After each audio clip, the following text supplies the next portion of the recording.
Hello, ಎಲ್ಲರಿಗೂ ನಮಸ್ಕಾರ. Welcome to my YouTube channel. ಇನ್ನೂ ಸಬ್ಸ್ಕ್ರೈಬ್ ಮಾಡ್ಕೊಂಡಿಲ್ಲ ಅಂದರೆ ಪ್ಲೀಸ್ ಸಬ್ಸ್ಕ್ರೈಬ್ ಮಾಡಿ. ಇವತ್ತು ಬಸ್ಲೆ ದಂಟಿನ ಸಾರು ಅಥವಾ ಮಲಬಾರ್ ಸ್ಪಿನಚ್ ಕರಿ ಅಥವಾ ಕೊಂಕಣಿಯಲ್ಲಿ ವಾಡಿ ಬಜ್ಜಿರಂದೆ ಅಂತಾರೆ. ನಾನು ಬಸ್ಲೆ ಸೊಪ್ಪನ್ನು ಮತ್ತು ದಂಟನ್ನು ಕಟ್ ಮಾಡಿಟ್ಕೊಂಡಿದ್ದೀನಿ.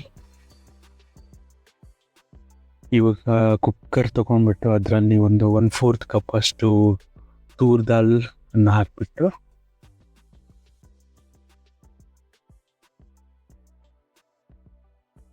ಚೆನ್ನಾಗಿ ತೊಳ್ಕೊಂಡಿರ್ಬೇಕು ಇದನ್ನು.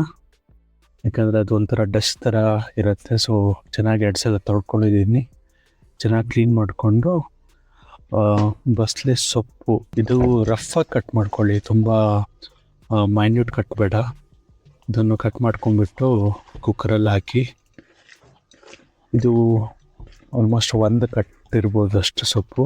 ಒಂದು 3-4 ಜನರ ಊಟಕ್ಕೆ ಸಾಕಾಗುತ್ತೆ. ಹಾಗೆ ದಂಟನ್ನು ಅದರಲ್ಲಿ ಹಾಕಿ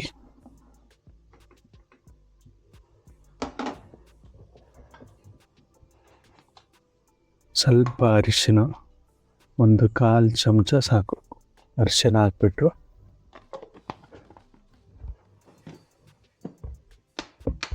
ಸ್ವಲ್ಪ ಉಪ್ಪು ಹಾಕಿ,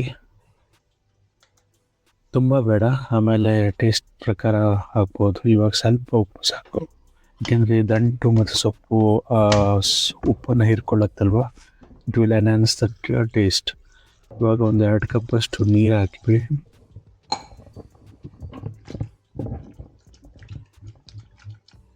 ಲೈಟಾಗಿ ಕಲಿಸ್ಬಿಟ್ಟು ಕುಕ್ಕರ್ ಹಾಕಿ ಇನ್ನು 3 ವಿಸಿಲ್ಸ್ ಸಾಕು. ಆಯಿತು, ಇವಾಗ ಮಸಾಲಾಗೆ ರೆಡಿ ಮಾಡ್ಕೊಳ್ಳೋಣ. ಒಂದು ಕೊಕೊನಟ್ ಆಯಿಲ್ ಹಾಕಿ ಬಾಣಲಿಯಲ್ಲಿ ಏನೇನು ತೊಗೊಂಡಿದ್ದೀನಿ, ಸ್ವಲ್ಪ ಜೀರಾ, ಸ್ವಲ್ಪ ಪುಟಾಣಿ, ಕೊರಿಯಾಂಡರ್ ಸೀಡ್ಸು,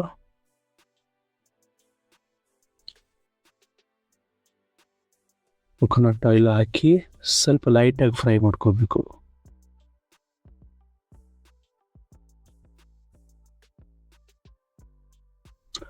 ಮತ್ತು ಗೊತ್ತಾ, ಇದು ಸ್ಪಿನಚ್, ಮಲ್ಬಾರ್ ಸ್ಪಿನಚ್ ಕರಿ ಹೆಲ್ತ್ ಬೆನಿಫಿಟ್ಸ್ ಏನಂದ್ರೆ ಅದರಲ್ಲಿ ಐರನ್ ಇರುತ್ತೆ, ಕ್ಯಾಲ್ಸಿಯಂ ಇರುತ್ತೆ, ವಿಟಮಿನ್ ಎ, ಮ್ಯಾಗ್ನೀಷಿಯಮ್ ಮತ್ತು ಪ್ರೋಟೀನ್ ಇರುತ್ತೆ.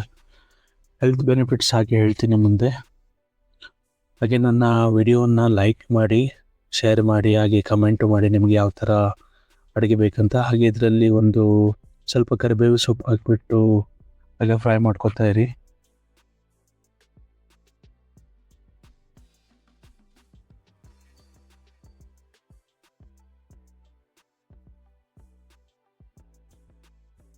ಹಾಗೆ ಒಂದು 7-8 ಬ್ಯಾಡಗಿ ಚಿಲ್ಲಿ ಹಾಕಿ ಹಾಗೆ ರೋಸ್ಟ್ ಮಾಡ್ಕೊಳ್ಳಿ.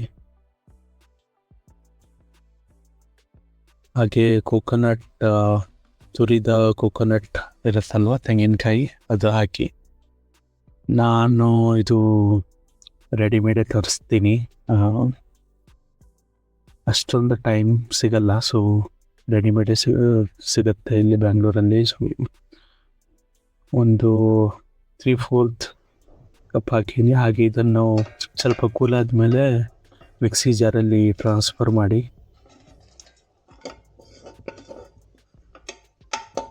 ಹಾಗೆ ಒಂದು ಚೂರು ಟ್ಯಾಮರಿಂಡ್ ಹಾಕಿ, ಹಾಗೆ ಸ್ವಲ್ಪ ಗಾರ್ಲಿಕ್ ಹಾಕಿ ಮಸಾಲ ಮಾಡ್ಕೊಳ್ಳಿ. ಸೊ ಮಸಾಲ ರೆಡಿಯಾಗಿದೆ. ಇವಾಗ ಇದನ್ನು ಕುಕ್ಕರ್ ಓಪನ್ ಮಾಡಿಬಿಟ್ಟು, ಮಸಾಲ ಇಸ್ ರೆಡಿ.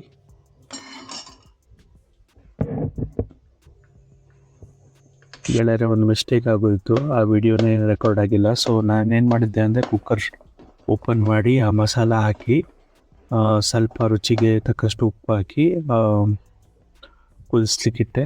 ಹಾಗೆ ಇವಾಗ ಒಗ್ಗರಣೆ ಹಾಕೋಣ. ಸೊ ಇದು ಒಗ್ಗರಣೆಗೆ ನಾನು ಬೆಳ್ಳುಳ್ಳಿನ ಕ್ರಷ್ ಮಾಡಿ ಕಟ್ ಮಾಡ್ಕೊಂಡಿದ್ದೀನಿ. ಒಂದು ಕೊಕೊನಟ್ ಆಯಿಲ್ ತೊಗೊಂಡು ಅದರಲ್ಲಿ ಇದನ್ನು ಚೆನ್ನಾಗಿ ಫ್ರೈ ಮಾಡಿ, ಹಾಗೆ ಒಗ್ಗರಣೆ ಹಾಕಿ. ಸೊ ನಾ ಹೆಲ್ತ್ ಬೆನಿಫಿಟ್ಸ್ ಬಗ್ಗೆ ಹೇಳ್ತಾ ಇದ್ದೆ ಅಲ್ವಾ, ಇದು ಹಾರ್ಟ್ ಹೆಲ್ತ್, ಬ್ರೈನ್ ಹೆಲ್ತ್ಗೆಲ್ಲ ತುಂಬ ಚೆನ್ನಾಗಿರುತ್ತೆ. ಹೇಗಿತ್ತು ನನ್ನ ಅಡುಗೆ ಅಂತ ಹೇಳಿ. Thank you.